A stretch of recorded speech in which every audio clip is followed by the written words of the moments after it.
A conversation I was part of this week asked the question, why does the Bible contradict itself? And the example they used is that in one part of the Bible it says, reach out, ask for God for whatever you want and it'll be given. And another part says, well, just because you ask for something doesn't mean you're going to get it. So, how do you rationalize that? How do you put it together?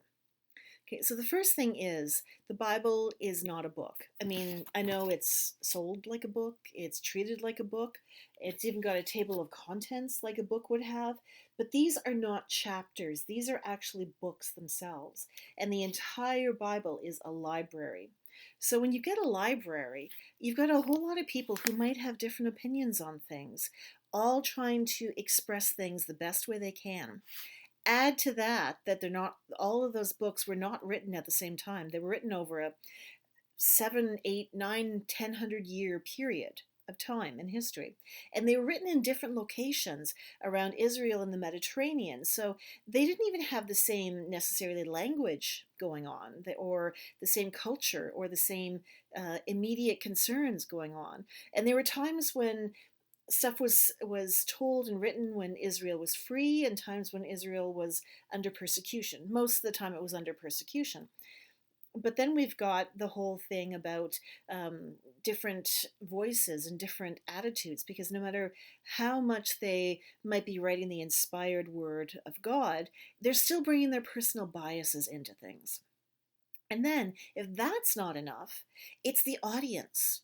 Who needs to hear what? If you are writing for a group of really poor people living in downtown Jerusalem, you're going to have a very different message than if you're writing for a group of really, really rich people north of the city who have all this land and all this privilege and all this wealth.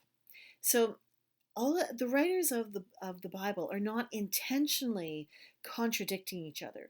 They're trying to bring the same message as they understand it to the people who they're writing for.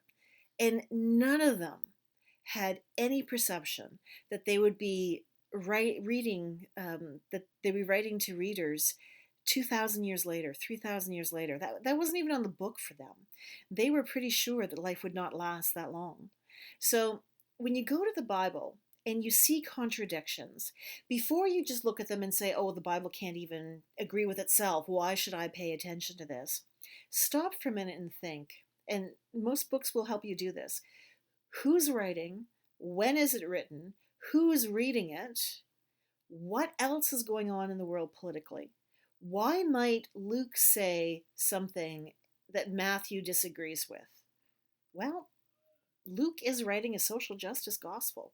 He's writing for people to get off the couch, go out, and make justice for other people, especially those who are marginalized. Matthew, he was writing for really well to do people, trying to get them to care about someone else. Different gospels. The message of Jesus is the same, that you have to love people and do things to make life better.